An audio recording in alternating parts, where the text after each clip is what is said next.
अस्सलाम वालेकुम व्यूवर्स, मैं हूं मोहम्मद ताहिर और आज की इस वीडियो में हम बात करेंगे इकोसिस्टम्स के बारे में। इससे पहले हमें इकोलॉजी के बारे में थोड़ा सा पता होना चाहिए। Ecology is the study of relationship between living thing and their environment. कि हम living thing and their environment के बारे में अगर हम बात करते हैं, उनके रिलेशनशिप को डिस्कस करते हैं, तो ये इकोलॉजी होगी। तो हम इकोसिस्टम की अगर बात करते हैं तो सबसे पहले पता होना चाहिए कि इकोसिस्टम है क्या। What is an ecosystem? Ecosystem is system of living thing that interact with each other and with the physical world. What is biome? Biome is collection of related ecosystems. हम मेन इकोसिस्टम्स की बात करते हैं कि कितने ecosystem इस अर्थ के ऊपर पाए जाते हैं, तो उनमें हमारे पास हैं डेजर्ट है, रेन फॉरेस्ट हैं, ओशियंस हैं, टैगा है, टुंड्रा है, चैपल है, ग्रास लैंड है, टेम्परेट फॉरेस्ट हैं। तो ये जो चंद एग्जांपल हैं हमारे पास मेन इकोसिस्टम्स की जो इस अर्थ के ऊपर पाए जाते हैं, ये हमने यहाँ पे बात की। आगे हम बात करते हैं। However, an ecosystem can be as large as the Sahara Desert and as small as the puddle। कि अगर हम देखते हैं तो जो इकोसिस्टम है वो बहुत बड़ा हो सकता है, इतना बड़ा हो सकता है कि सहारा डेजर्ट जितना हो सकता है। और अगर देखें तो इतना छोटा हो सकता है लाइक पैरल। Ecosystem are more than just the organism by they contain. कि इकोसिस्टम उतना बड़ा हो सकता है या उतना छोटा हो सकता है जितना उसके अंदर जो ऑर्गेनिज्म है वो मौजूद हैं। इकोसिस्टम के अंदर जो डिफरेंट चीज़ें, जो डिफरेंट फैक्टर्स अफेक्ट करते हैं, उनमें हमारे पास जियोग्राफी है, वेदर है, क्लाइमेट है, और जो जियोलॉजिकल जो फैक्टर्स हैं वो भी इन्फ्लुएंस करते हैं, वो भी अफेक्ट करते हैं इंटरेक्शन विद इन इकोसिस्टम।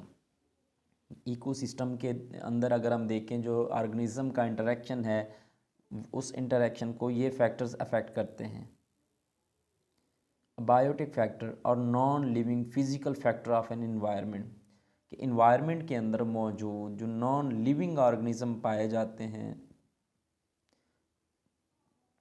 जो नॉन लिविंग थिंग्स मौजूद होती हैं, उनको हम ए बायोटिक फैक्टर कहते हैं। Abiotic factor include amount of water, oxygen, temperature, amount of sunlight and water pressure. तो ये सारी चीज़ें हैं जो ए बायोटिक फैक्टर के अंदर आती हैं। बायोटिक फैक्टर की बात करते हैं तो बायोटिक फैक्टर जो है वो बिल्कुल इसके अपोनेंट है।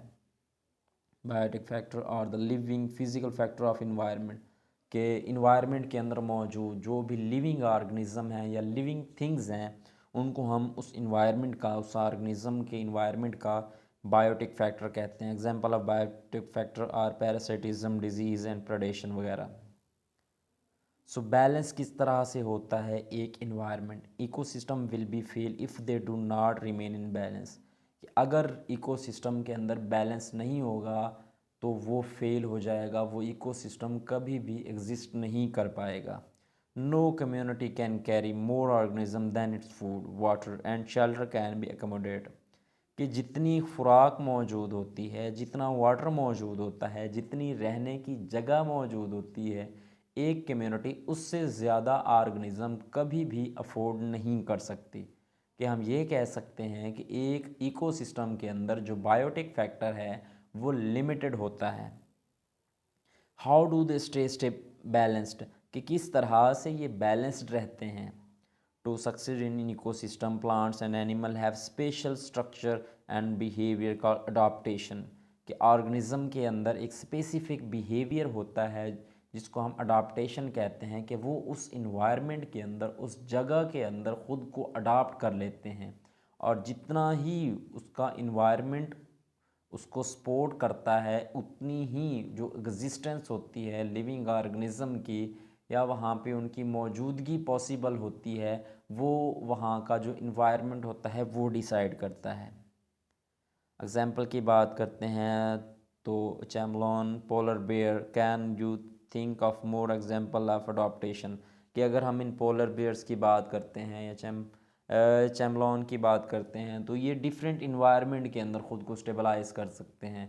जैसे पोलर बेयर है, ये पोल के ऊपर पाए जाते हैं। कि बहुत ज़्यादा ठंड जहाँ पे होती है, ये बर्फ़ानी रीच इनको कहा जाता है। इसी तरह जो डेजर्ट के ऑर्गेनिज़म हैं लाइक हमारे पास कैमल है, ये सहारा डेजर्ट में पाया जाता है। अगर हम बात करते हैं जो हाथी हैं हमारे पास, एलिफेंट, वो इधर पाए जाते हैं, अफ्रीका के अंदर पाए जाते हैं। ऑस्ट्रेलिया के अंदर देखें तो वहाँ का जो मशहूर है एंडेमिक है वो कैंगरू है। मतलब हम ये कह सकते हैं कि जो भी ऑर्गेनिज़म जिस जगह पे रहता है वो उसका एनवायरनमेंट उसको सूटेबल होता है। अगर वो एनवायरनमेंट उसे सूट नहीं करता तो वो वहाँ पे कभी भी एग्ज़िस्ट नहीं कर सकता।